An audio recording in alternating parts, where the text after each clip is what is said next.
Yo, what's going on, peeps? We back again with another vid. It's been a minute, but this is one of the first videos for the Euros, for the results. But before I get into this vid, I'd like to say prayers out to Ericsson, big up Ericsson. Played for Tottenham for 7 years. He was good for 5 of them, so I'm never going to disrespect him.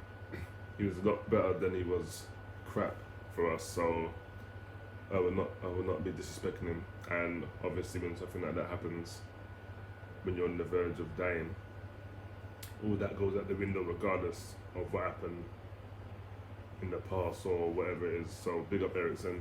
He's made the recoveries up, taking selfies, saying he's fine, wants to get out and play. But I don't think he'll be playing football again.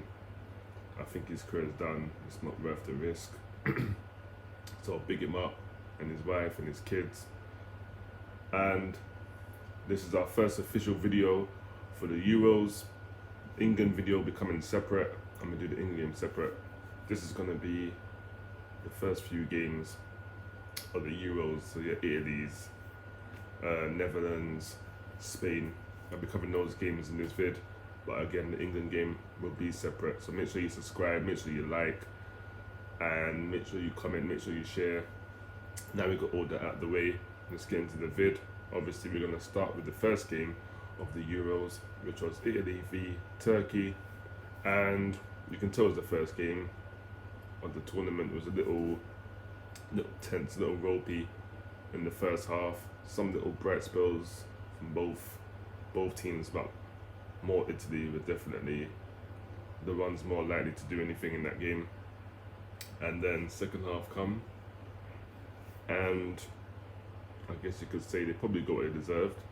Little fortunate own goal, but it was coming, to be fair. Turkey were not playing at all how I thought they were going to play. They were very, very defensive and negative, but this happens. When you're in the Euros and you're playing like that, you're just asking to be attacked, and sooner or later someone's going to score.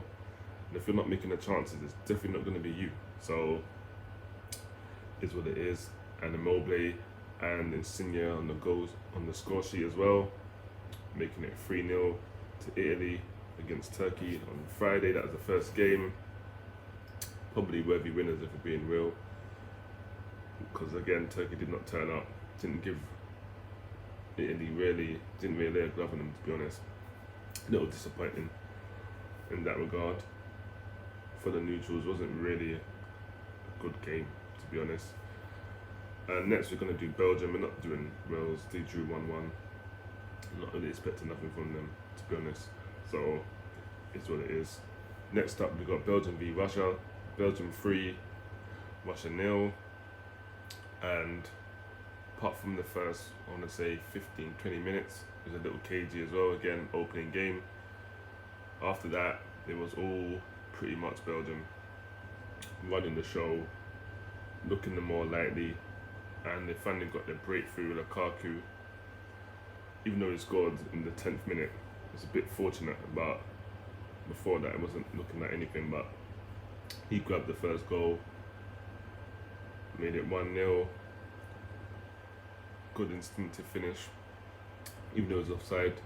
Came off the defender, who then played him onside, which means the goal counts. And then from there, to be honest, it's only gone one way. And then 34th minute, Meunier steps up, puts one away, good finish.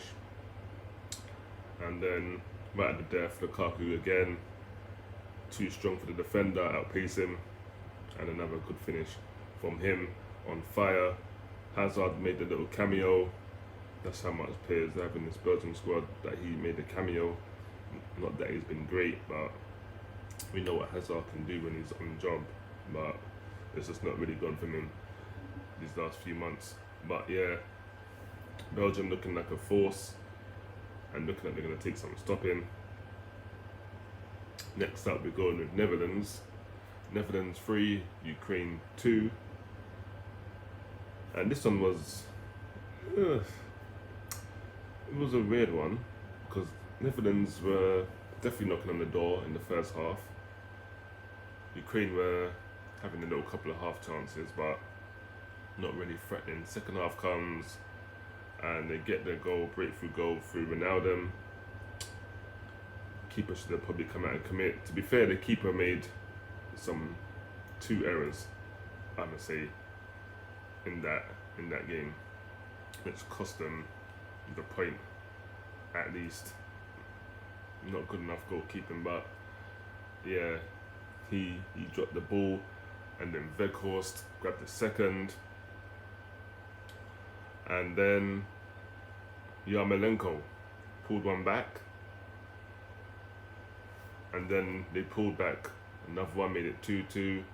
Yarmolenko made it 2-2, and then just when you think they're going to get a point, about 6 minutes later, poor goalkeeping, and Dumfries' header, which should have been dealt with, keeper got a hand to, but not strong enough, and he's pretty much punched it into his own goal. Not great defending. You could see after he knew he messed up and he should have saved it, but when you don't have a strong wrist and you flap at the ball as a goalkeeper, those are the kind of things that can happen. You flap the ball into your own net, and that's what they've done. But Netherlands didn't look comfortable at all, and it wasn't promising. If that's what they're going to offer, then don't know if they're actually going to win the Euros. They might not even get that far if they keep playing like that, because it wasn't very convincing at all. Just like England, but that'll be in another vid. I'm not going to do that in this one. I'm going to do a separate one for that. But that was that, and we go to the last game, which was yesterday evening. Spain v Sweden. Spain 0, Sweden 0. Now this game shouldn't have ended 0-0. Spain had so many opportunities to break the deadlock. It was all them. They had about 80 something, I think, what is it? 81% possession, I believe, in the first half, and Sweden had 19 or something like that. And then they had 400 and something passes in the first half, a record since stats began in the first half of a European game. Yet it led to nothing. Sweden had a good chance in the first half, didn't take it. Good block off the line, hit the post and the keeper cleaned up. And then they had another chance second half, squared it, put on a plate, and he fluffed his lines. But Spain had so many chances, and they're probably definitely going to feel aggrieved that they didn't leave there with 3 points.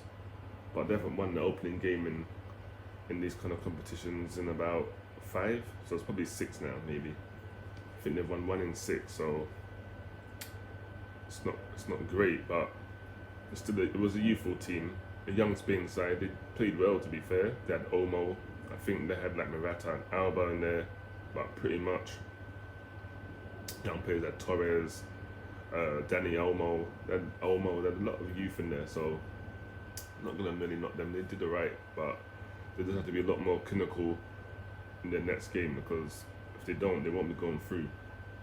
Simple as that. But that is the run of the games.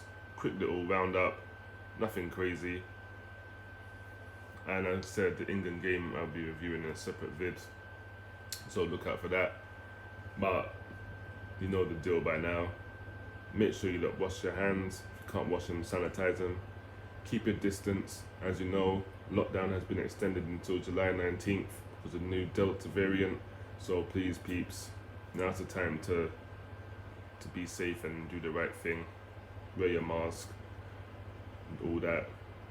Keep a distance and just be responsible, because the numbers are going up alarmingly, over 7,000 a day. So please, if we want to get a lockdown, if we want things to go to some kind of normality, then we have to just stay on top of it and do what we got to do. But until the next vid, which will be the England one, I'm out of there. Enjoy the rest of your day, and I'll see you in the piece. And I'm out of there. Peace.